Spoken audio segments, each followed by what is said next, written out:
అలివేలు ఇందాకట్నుంచి ఇంటి ముందు హడావిడిగా తిరుగుతూనే ఉంది. వీధివైపు చూడటం, ఆకాశం వైపు చూడటం, అటూ ఇటూ చూడటం అదే పనిగా పెట్టుకున్నట్టు అలా చూస్తూనే ఉంది. ఇక తిరిగి తిరిగి ఓపిక నశించి, ఈ పిల్లకు ఒంట్లో కొంచెం కూడా భయం లేనట్టుంది. ఈ పాటికి వచ్చేయాల్సిన పిల్ల ఇంకా రాలేదు. పొద్దు పొడవక ముందే ఇంటికి చేరాలని తెలీదా ఏంటి? చిచి, ఈ కాలం పిల్లలు ఒక్క మాట కూడా సరిగ్గా వినడంలేదు. కనుచూపు మేరలో ఎవ్వరూ కనపట్టంలేదు. అసలింతకీ ఈ పిల్ల వస్తున్నట్టా రానట్టా అలా కోపంగా తిరుగుతూ ఉంటుంది. ఇంతలో కాస్త దూరంగా ఒక అమ్మాయి వస్తూ ఉంటుంది. ఆ అమ్మాయి ఎవరో కాదు, అలివేలు మనవరాలు కావేరి. ఆలస్యంగా వచ్చిన తన మనవరాలు కావేరిని చూసి, ఏంటే ఇప్పుడా రావడం? అవతల పొద్దెక్కుతోంది, త్వరగరా, నీకు దిష్టి తీసి ఇంట్లోకి తీసుకెళ్ళాలి, లేకుంటే అరిష్టం. ఏంటి బామ్మ నువ్వు దిష్టి తీయడమేంటి, అరిష్టం అంటున్నావేంటి? ఏం జరిగిందని బామ్మా? నిన్ను చూస్తుంటే సొద్దపూసలా ఉన్నావు. ఆడపిల్లలు పొద్దుపోకముందే ఇంటికి రావాలని తెలీదా నీకు? అదేంటి బామ్మా, రాత్రిపూట వస్తే ఏమవుతుంది? ఇప్పుడు ఏమైందని? ఆపవే ఆపు, ఈ మాటలేంటి?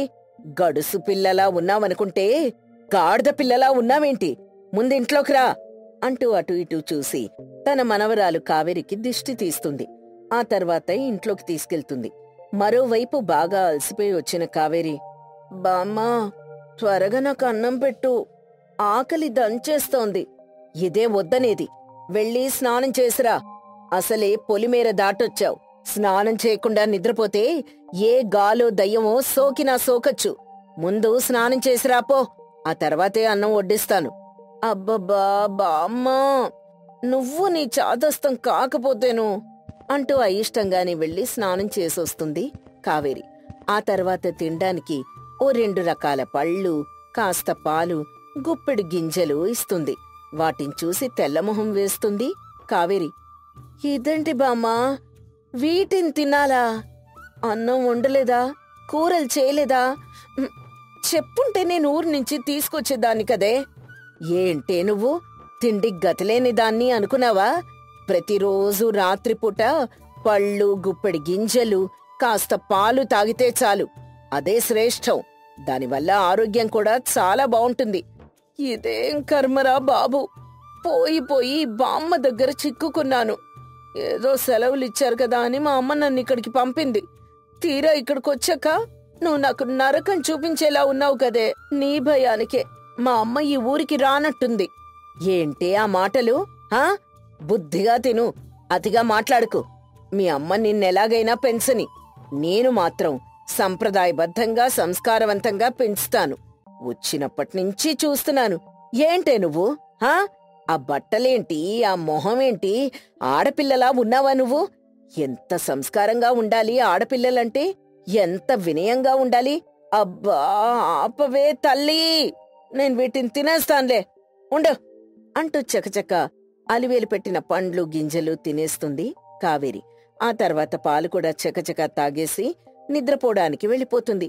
ఇక దుప్పటి కప్పుకొని నిద్రపోవాలనుకుంటున్న కావేరి దగ్గరికి అలివేలు వెళ్ళి, లేవవే మగరాయిళ్ళా పడకేంటి? అప్పుడే నిద్రపోవడమేంటి? లేచి నాతో పాటురా. మళ్ళీ ఎక్కడికే బామ్మా? తిన్నాక నిద్రపోదామని నువ్వే కదా చెప్పావు. తిన్నాక అందరూ నిద్రపోతారు, కాని ఆ మధ్యలోనే కాస్త తిరగాలి. కాస్త అటూ ఇటూ తిరుగో, లేకుంటే ఏదైనా పని చెయ్యి. ఇలా తిన్న వెంటనే నిద్రపోవడం కాదు. అబ్బా ఇక చాలు తల్లి, చాలు, ఇప్పుడు తిరగాలి, అంతే కదా, పద అంటూ కావేరి లేచి అటూ ఇటూ పరిగెత్తడం మొదలు పెడుతుంది.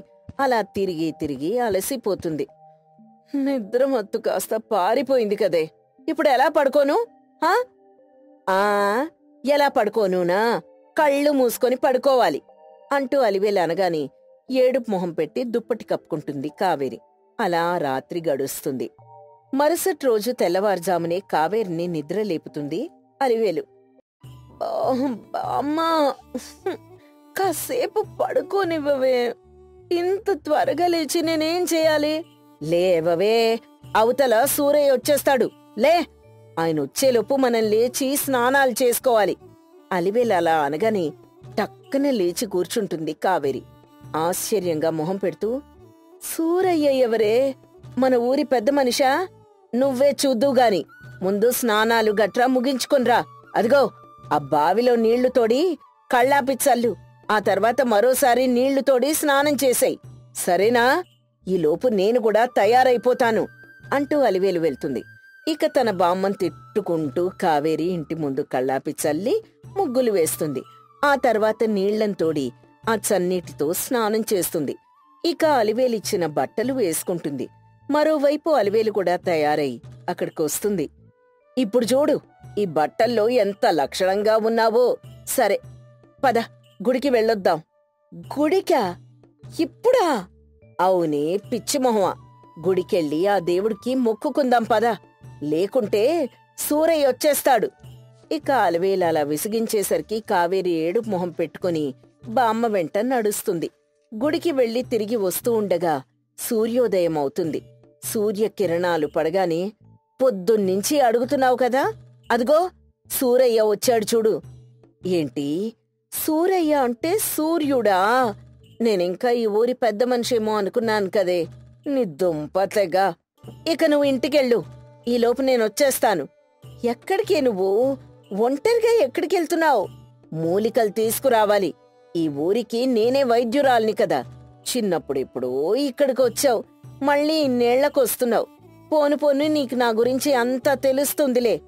ఈ నానమ్మ గొప్పతనమేంటో త్వరలోనే తెలుసుకుంటావు. నువ్వు ముందు ఇంటికెళ్ళు. ఇంటికి చేరుకుంటుంది. ఇంటికి వెళ్లేసరికి అక్కడ చాలా మంది జనం ఉంటారు. వాళ్ళందరూ కావేరిని వింతగా చూస్తారు. వారి చూపులు పట్టించుకోకుండా ఇంట్లోకి వెళ్ళిపోతుంది కావేరి. కొంతసేపటి తర్వాత అలివేలు ఏవేవో ఆకులు మూలికలు తీసుకొస్తుంది. ఇక ఒక్కొక్కరే వస్తూ తమ బాధను చెప్తూ ఉంటే వాటికి సంబంధించిన ఆకులు మూలికలు ఇస్తూ ఉంటుంది అలివేలు. ఏంటి బామ్మా, ఈ ఆకులతో వాళ్లకున్న రోగం నయం అవుతుందా? నువ్వు చాలా తప్పు చేస్తున్నావే. పట్నం వెళ్లి ఆస్పత్రిలో చూపించుకుంటే త్వరగా నయమవుతుంది కదా. సే, ఆ మాటలేంటే? అపశకున పక్షి, లెంపలేసుకోవే. ఇది పల్లెటూరే, ఇక్కడంతా ఇలానే చేస్తాం. అయినా ఆ పట్నంలో ఇచ్చే పిచ్చి మందులు తీసుకోవడం దరిద్రమే. ఎప్పటినుంచో ఈ ఊరి వాళ్ళంతా పాటిస్తున్న ఆచారమిది. దాన్ని పాడు చేయాలని చూడొద్దు. అలా అలివేలు కావేరి మాట్లాడుకుంటూ ఉండగా అక్కడికి రంగా వస్తాడు. ఇదిగో అలివేలమ్మా, నా భార్యకు నొప్పులొస్తున్నాయి, ఏం చేయమంటావు? ఇక్కడికి తీసుకురానా? రేయ్, ముందుగా మీ అమ్మా నాన్నలకి మొక్కి ఆ తర్వాత గుడికి తీసుకెళ్ళండి. అక్కడ అమ్మవారికి పూజలు చేస్తూ ఉండండి. ఇక నేనక్కడికొచ్చి పసరు మందిస్తాన్లే. వెళ్ళు, వెళ్ళి నీ భార్యను జాగ్రత్తగా చూసుకో. అలాగే అమ్మా, అలాగే, ఇప్పుడే ఆ పని చేస్తాను అంటూ రంగా వెంటనే అక్కడి నుంచి వెళ్ళిపోతాడు. రంగా వెళ్ళిన తర్వాత కావేరి కోపంతో ఊగిపోతుంది. ఒస్సీ ముసల్దానా, నువ్వు నీ చాదస్తమేంటే? ఎందుకలా చేస్తున్నావు? అవతల పురిటి నొప్పులొస్తూ ఉంటే మొక్కుబడి పసరాకు అంటున్నావేంటే? ఇదిగో చూడు, ప్రాణాలతో ఆడుకోకు. ఈ ఊరి జనమంతా నిన్ను గౌరవిస్తున్నారు కదా అని నీ ఇష్టం వచ్చినట్టు చేయకు. ఇక చాలా ఆపవే, నీకీ కట్టుబాట్లు తెలీవు. ఈ పల్లెటూర్లలో ఇలానే చేస్తాం, నీకేం తెలీదు. నువ్వెళ్ళి ఆ మాసిన బట్టల్ని తీసుకో. అలాగే చెరువు గట్టుకెళ్ళి ఉతుక్కొనొద్దాం. ఇక్కడే ఉతకచ్చు కదే, చెరువు గట్టుకెందుకు? పూజలు అవి ఇవి అయిపోయాయి కదా, ఇక తినడం ఉండదా? తినడమేంటే? రోజూ పొద్దున్న ఉపవాసం ఉండాలి. మధ్యాహ్నం ఒక పూట మాత్రమే భోజనం చెయ్యాలి. ఇక రాత్రికేమో పండ్లు గింజలు తీసుకోవాలి. అలా చేయడమే మంచిది. ఇక బట్టలంటావా? ఊరి చివరున్న చెరువులో ఉతికితే మంచిది. మన బట్టల మురికి మాత్రమే కాదు, మనలో ఉన్న భయాందోళనలు అభద్రతా భావాలన్నీ ఆ బట్టల మురికితోనే కొట్టుకుపోవాలి. అందుకే చెరువులో ఉతకాలనేది. ఏంటేంటి, ఇప్పుడు అవన్నీ చెయ్యాలా? నువ్వు చెప్పింది రోజు చేస్తూ ఉంటే నేనిక బతకలేనే, నా వల్ల కాదు. మర్యాదగా చెప్తున్నాను, నన్ను మా ఇంటికి పంపించేయ్. అయినా నిన్నడగడు ఏంటే, నేనే వెళ్ళిపోతాను అంటూ కావేరి కోపంగా వెళ్లి తన బట్టల్ని సర్దుకుంటుంది. ఇంటి బయటకు వచ్చేసరికి రంగా ఏడుస్తూ వచ్చి, అలివేలమ్మా, నా భార్యకి నొప్పులు ఇంకా ఎక్కువైనాయమ్మా. మీరు త్వరగా రావాలమ్మా, త్వరగా రండి. ఆ గుడి దగ్గరికి తీసుకెళ్ళాం, ఇంకా అక్కడే ఉంది. మీరు త్వరగా వచ్చి నా భార్యని కాపాడాలమ్మా. రేయ్, అలా కంగారు పడకు. అంకాలమ్మ గుడి చుట్టూ నువ్వు 100 ప్రదక్షిణలు చేస్తూ ఉండు. ఈలోపు నేనొస్తున్నాను కదా అంటూ అలివేలు పసరాకు తీసుకుని బయలుదేరుతుంది. అలివేలు వెంట కావేరి కూడా వెళ్తుంది. ఇద్దరూ అంకాళమ్మ గుడి వద్దకు చేరుకుంటారు. ఇక రంగా భార్యను చూసి అలివేలు, నొప్పులకు ఓర్చుకోవే, కాస్త ఓర్చుకో, ఇదిగో పసరాకిస్తున్నా, కాస్త తాగు అంటూ అలివేలు పసరాకిస్తూ ఉంటుంది. ఇంతలో కావేరి కోపంతో, ఉస్సే ముసలి, ఆవిడ అలా బాధపడుతుంటే ఆ పసరాకివ్వడమేంటి? ఏవండి రంగగారు, దయచేసి ఈవిడ మాటలు నమ్మకండి. మీరు వెంటనే మీ ఆవిడ్ని ఆస్పత్రికి తీసుకెళ్ళండి, లేకపోతే ఆవిడ ప్రాణాలకే ప్రమాదం. మా బామ్మ ఎప్పుడు చాదస్త పనులు చేస్తూ ఉంటుంది. ఆవిడ మాటలు గుడ్డిగా నమ్మి మీరు మోసపోకండి. దయచేసి నా మాట వినండి. అమ్మాయి గారు, మీరెన్ని చెప్పినా మేం మాత్రం అలివేలమ్మ మాటే వింటాం. ఈ ఆస్పత్రులు అవన్నీ ఇప్పుడిప్పుడే వచ్చాయి. కాని మా అలివేలమ్మ మాత్రం ఎప్పటినుంచో మా ఊరికి సేవలు చేస్తోంది. ఎంతో మంది ప్రాణాలు కాపాడింది. మీరేమీ తెలియకుండా మాట్లాడమాకండి. రే రంగా, అది చిన్నపిల్లరా, దాని మాటలు పట్టించుకోకు. పట్నం నుంచి వచ్చింది కదా, అది అలానే అంటుందిలే. నువ్వు ముందా ప్రదక్షిణలు పూర్తి చేయి. అలాగే అమ్మగారు అంటూ రంగా ప్రదక్షిణలు చేయడానికి వెళ్తాడు. ఇక అలివేలు రంగా భార్యకి పసరాకివ్వడం పూర్తవుతుంది. కాసేపటి తర్వాత నొప్పులు పడుతున్న రంగా భార్య ఒక పండంటి బిడ్డకు జన్మనిస్తుంది. అది చూసి అక్కడున్న వారంతా అలివేలికి దండాలు పెడతారు. కావేరి కూడా తన బామ్మని చూసి మనసు మార్చుకుంటుంది. అందరూ అలివేలిని పొగుడుతూ ఉంటే, కావేరి, విచిత్రంగా ఉందే, ఆశ్చర్యం వేస్తోంది, నమ్మలేకపోతున్నాను. నమ్మాలమ్మా, మీ నాన్నమ్మను చాదస్తామని అంటున్నారు. కాని ఆవిడ చేసే ప్రతి పని వెనక ఒక పరమార్థం ఉంటుంది. ఈ పసరాకులతో వైద్యం చేయడం అలివేలమ్మకే సాధ్యం. ఇకనైనా ఆవిడ గొప్పతనాన్ని మీరు గుర్తించండి. అప్పటి వరకు అలివేలును తిడుతూ ఉన్న కావేరి ఆ క్షణం నుంచి తను చేసిన తప్పేంటో తెలుసుకుంటుంది. బామ్మా, నన్ను క్షమించు బామ్మా. నిన్ను మాటలతో ఇబ్బంది పెట్టాను, బాధ పెట్టాను. నీ గొప్పతనం గురించి ఇప్పుడిప్పుడే తెలుస్తోంది. నీ నుంచి చాలా నేర్చుకోవాలి బామ్మా. ఇన్నాళ్ళు నేను నిన్ను చాదస్తం అని తిట్టాను. మనసులో ఏం పెట్టుకోకు బామ్మా అంటూ కావేరి తన బామ్మను కౌగిలించుకుంటుంది. ఇక అప్పటినుంచి అలివేల్ని ఆదర్శంగా తీసుకుని తన బామ్మ నేర్పిన క్రమశిక్షణను, ఆహారపు అలవాట్లను పాటిస్తూ జీవితం సంతోషంగా గడుపుతుంది కావేరి. సాంబయ్యకు కలలో బంగారం, డబ్బులు కనిపించినప్పటినుంచి ఉబ్బి తబ్బిబ్బైపోతున్నాడు. అదేదో ఘనకార్యం సాధించినట్టు ఊరంతా చెప్పుకుంటూ తిరుగుతున్నాడు సాంబయ్య. ఇంతలో సాంబయ్య భార్య శాంతి తన భర్తను చూసి తలబాదుకుంటూ, అబ్బబ్బా, ఏంటండి మీరు చిన్నపిల్లల్లా అల్లరేంటి? బంగారం, డబ్బులు కనిపించింది మీ కల్లో, మీ గదిలో కాదు. ఓసి పిచ్చి మొహమా, కలలో కనిపించినవన్నీ నిజమవుతాయి. నువ్వు చూస్తూ ఉండు, నేనెంత సంపాదిస్తాను. నాకు ధనయోగం పట్టుకుంది. ఈ ఊర్లో నాలాంటి అదృష్టవంతుడు ఎవ్వరూ ఉండరు. ఇక చాలండి, ముందు తినడానికి రండి. మీకోసం ఆ రాజాబాబు దోశ బండి నుంచి వేడివేడి దోశలు తెప్పించాను. అదేంటి, ఇంట్లో చేయలేదా? వాళ్ళ దగ్గర దోశలు బావున్నాయంట. ఊరంతా చెప్పుకుంటుంటే విన్నాను. నేను స్వయంగా వెళ్లి చూస్తే జనం అంటే జనం, వరుసగా క్యూలో నిల్చొని మరీ దోశలు తింటున్నారండి. శాంతి అలా చెప్పగానే సాంబయ్య దోశలు తినడం కూడా ఆపి సరాసరి ఆ రాజాబాబు దోశబండి దగ్గరికి వెళ్లాడు. అక్కడ జనాన్ని చూసి తట్టుకోలేకపోతాడు సాంబయ్య. వామ్మో, ఇంత జనం ఉన్నారేంటి? సొంతూర్లోనే ఇంతమంది జనం ఈ దోశల బండి దగ్గరకొచ్చి తింటున్నారా? అలా అందర్నీ గమనిస్తూ రాజాబాబు దగ్గరికి వెళ్తాడు. హడావిడిగా ఉన్న రాజాబాబు, ఏంటండి, దోశలు తినడానికి వచ్చారా? లేదురా, కత్తులతో యుద్ధం చేయడానికొచ్చాను. ఏంటి, నీ మొహం అలా వెలిగిపోతోంది? ఇంత బాగా జరిగే దోశల బండి ఉంటే ఇక నాకేం ఇబ్బంది చెప్పండి? మొహం అలా వెలిగిపోవాల్సిందే. మరి మంచి ఆదాయం వచ్చే దోశల బండి నాది. ఇలానే 10 కాలాల పాటు సాగాలి. పైగా ఇక్కడ నాకు పోటీ ఎవ్వరూ లేరు, రారు కూడా. ఆ మాటలు విని సాంబయ్య ఇంటికొచ్చి అలా కూర్చుండిపోతాడు. శాంతి ఎన్నిసార్లు పిలిచినా పలకడు. ఇక శాంతి భుజం తట్టి మరీ పిలుస్తుంది. ఏమండి, ఏమండీ? ఏంటండి, చేతపడి చేసిన వాళ్ళ అలా అయిపోయారు? అబ్బబ్బా శాంతి, నువ్వుండవే. చిల్లరే చిల్లర, డబ్బే డబ్బు, డబ్బే డబ్బు. ఆ దోసెల బండి దగ్గర జనమే జనం.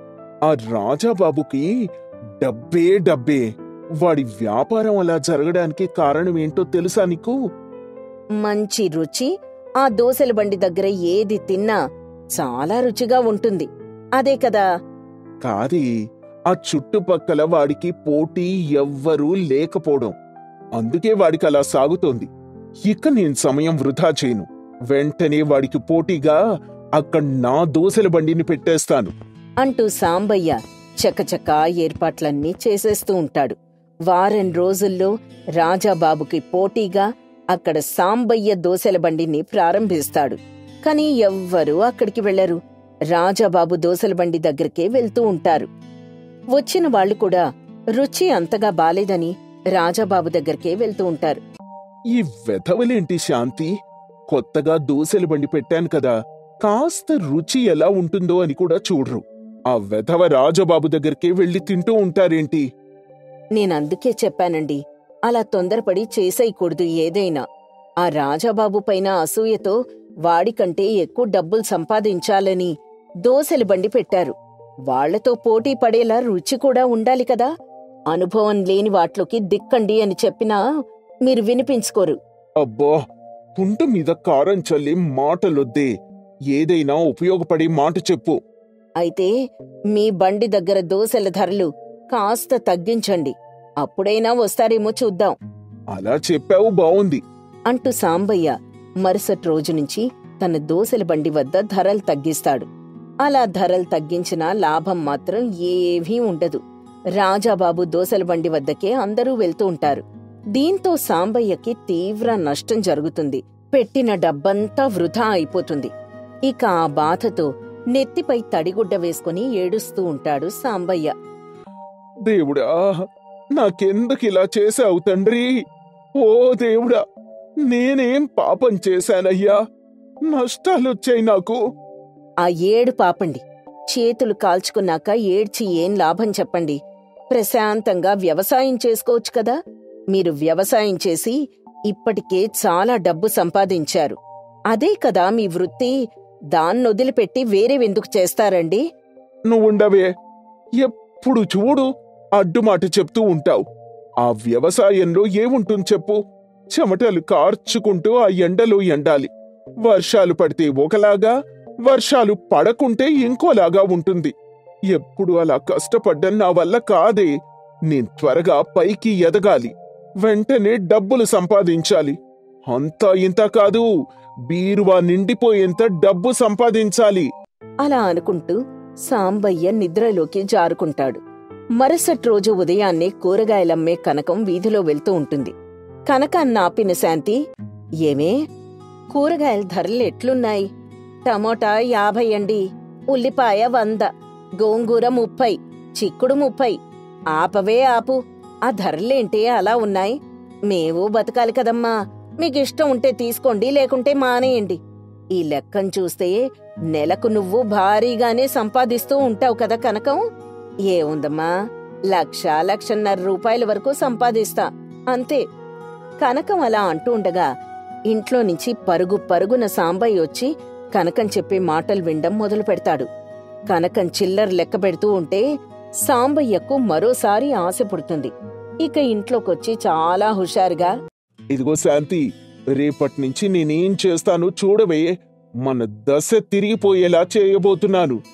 ఏం చేసినా కాస్త ఆలోచించి చేయండి. ఆశతో అసూయతో ఏది చేసినా కష్టమే. మళ్ళీ అదే మాట. నీతో చెప్పడమే పెద్ద తప్పైపోయింది. అలా అనుకుంటూ సాంబయ్య బయటికి వెళ్ళిపోతాడు. ఇక మరుసటి రోజు శాంతి నిద్ర లేచి చూసేసరికి సాంబయ్య కూరగాయలు అమ్ముతూ ఉంటాడు. శాంతి ఆశ్చర్యపోతుంది. ఏంటండి ఈ అవతారం? మీకు మతుండే చేస్తున్నారా ఈ వ్యాపారం? ఇక చాలే నోర్మోయ్, కాస్త బోనీ చేసి పెట్టొచ్చు కదా. నిన్ననే కదండి కూరగాయలు కొన్నాను, మళ్ళీ కొనలేనండి. మీరింకో ఇల్లు వెతుక్కోండి. అని శాంతి అనడంతో మొహం తిప్పుకుంటూ వీధిలోకి వెళ్ళిపోతాడు సాంబయ్య. అలా సాయంత్రం వరకు అన్ని వీధులు తిరిగి సాయంత్రానికి ఇంటికి చేరుకుంటాడు. మళ్లీ తలపై తడిగుడ్డ వేసుకుని దీర్ఘంగా ఆలోచిస్తూ ఉంటాడు సాంబయ్య. అయిందా బాగా? ఉన్న డబ్బులు ఖర్చు పెట్టి ఆ కూరగాయల వ్యాపారం పెట్టారు. ఇప్పుడు మళ్లీ తల పట్టుకుని ఏడుస్తున్నారు. ఏంటి నా కర్మేంటి ఇలా తగలడింది? ఏది కలిసి రావడం లేదేంటి? ఆ కనకానికి అంత డబ్బెలా వస్తోంది? ఆ రాజాబాబుకి 2 చేతుల డబ్బులే డబ్బులు. మరి నాకెందుకు రావడం లేదే? నేనేం పాపం చేశాను? అవన్నీ ఆలోచించి మీ మనసు పాడు చేసుకోకండి. ఇకనైనా డబ్బు పిచ్చి తగ్గించుకోండి. ప్రశాంతంగా పడుకొని రేపుదయాన్నే పొలం పనులకి వెళ్ళండి. ఛీ, నీ బుద్ధి మారదే. ప్రతి భర్త నాశనం వెనుక అతని భార్య ఉంటుంది. అది ఈ రోజు నువ్వు నిజం చేశావు. వెళ్ళి ఆ కూరగాయలు తీసుకొని కూర వండుకొని తిను అంటూ సాంబయ్య కోపంగా ఇంట్లో నుంచి బయటికి వెళ్ళిపోతాడు. శాంతి వంట పని చేయడంలో మునిగిపోతుంది. ఇక మరుసటి రోజు పక్కూరు నుంచి పాపారావుని తీసుకొస్తాడు సాంబయ్య. గదిలోకెళ్లి డబ్బులు తీసుకొచ్చి పాపారావుకి ఇస్తాడు. ప్రతి నెల సమయానికి వడ్డీ కట్టాలి, లేకుంటే నేనేం చేస్తానో నాకు తెలీదు. ఖచ్చితంగా వడ్డీ ప్రతి నెల కట్టేస్తానండి. మీరు నాకు అప్పిచ్చి చాలా మంచి పని చేశారు. బయట అందరూ దొంగలే ఉన్నారండి. ఇలా అప్పులు చేసి దూరంగా పారిపోతున్నారు వెధవలు. మీకా భయం అక్కర్లేదు. సమయానికి మీ డబ్బులు మీకు అందుతాయి. ఇక వెళ్ళొస్తానండి.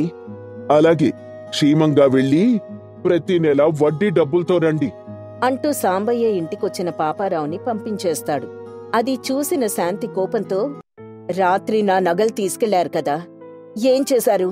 ఇప్పుడు ఆ పాపారావుకి డబ్బులిచ్చారు కదా, అవెలా వచ్చాయో నిజం చెప్పండి నాకు. నీ నగలు కుదువు పెట్టి డబ్బులు తెచ్చాని. ఆ డబ్బులతో ఈ రోజు నుంచి వడ్డీ వ్యాపారాన్ని మొదలు పెట్టాను. ఇక ఇంట్లో కాలి మీద కాలేసుకొని కూర్చోవచ్చి ప్రతి నెల వడ్డీ డబ్బులు నా జేబులోకొచ్చి పడతాయి. వాటి గురించి తర్వాత ఆలోచిద్దురు. ముందు ఇంట్లో వండడానికి సరుకులు లేవు, వెళ్ళి తీసుకురండి. ఆ కుట్టువాడి దగ్గరికెళ్ళి అప్పు పెట్టి తీసుకురాపో నువ్వు. అప్పు చాలా అయిందండి. డబ్బిస్తే గాని సరుకులు ఇవ్వనని అంటున్నాడు వాడు. నీతో ఎప్పుడూ ఇంతేనే, ఏదో ఒకటి చెప్తూనే ఉంటావు అంటూ సాంబయ్య కోపంగా ఇంట్లో నుంచి వెళ్ళిపోతాడు. సాంబయ్య వెళ్లిన తర్వాత శాంతి బాధపడుతూ ఏడుస్తుంది. అలా 4 రోజులు గడుస్తాయి. వడ్డీ డబ్బులు తీసుకురావాల్సిన పాపారావు రానే రాడు. వాళ్ళింటికెళ్ళి చూస్తే ఇల్లు తాళాలు వేసుంటుంది. ఇక చుట్టుపక్కల వాళ్లు పాపారావు డబ్బులతో పారిపోయాడని చెప్తారు. ఆ విషయం విని గుండె ఆగినంత పనవుతుంది సాంబయ్యకు. ఇంటికొచ్చి దిగులు పడుతూ ఏడుస్తూ ఉంటాడు. నేను ముందే చెప్పాను కదండి, మీకే వ్యాపారం కలిసి రాలేదండి. భార్య మాట విన్నవాడు ఎవ్వడూ చెడిపోయినట్టు చరిత్రలో లేదు. నేను మీ మంచి కోసమే కదా చెప్తాను. ఇప్పుడు ఊరంతా అప్పులయ్యాయి. ఆ దోసెల బండి పెట్టి చాలా డబ్బులు నాశనం చేశారు. కూరగాయల వ్యాపారమంటూ చేతులు కాల్చుకున్నారు. వడ్డీ వ్యాపారమంటూ నడ్డి విరగ్గొట్టుకున్నారు. ఇకనైనా మారండి. శాంతి, తప్పు చేశానే. నేను చేసిన తప్పు వల్ల నువ్వు కూడా శిక్ష అనుభవిస్తున్నావు. క్షమించు శాంతి, నన్ను క్షమించు. నాకు చనిపోవాలనుందే, బతకాలని లేదు. అంత మాట అనకండి. జీవితం అప్పుడే అయిపోలేదు. ఇంకా చూడాల్సింది చాలా ఉంది. ఇప్పటి వరకు జరిగినవన్నీ మనకు గుణపాఠాలు.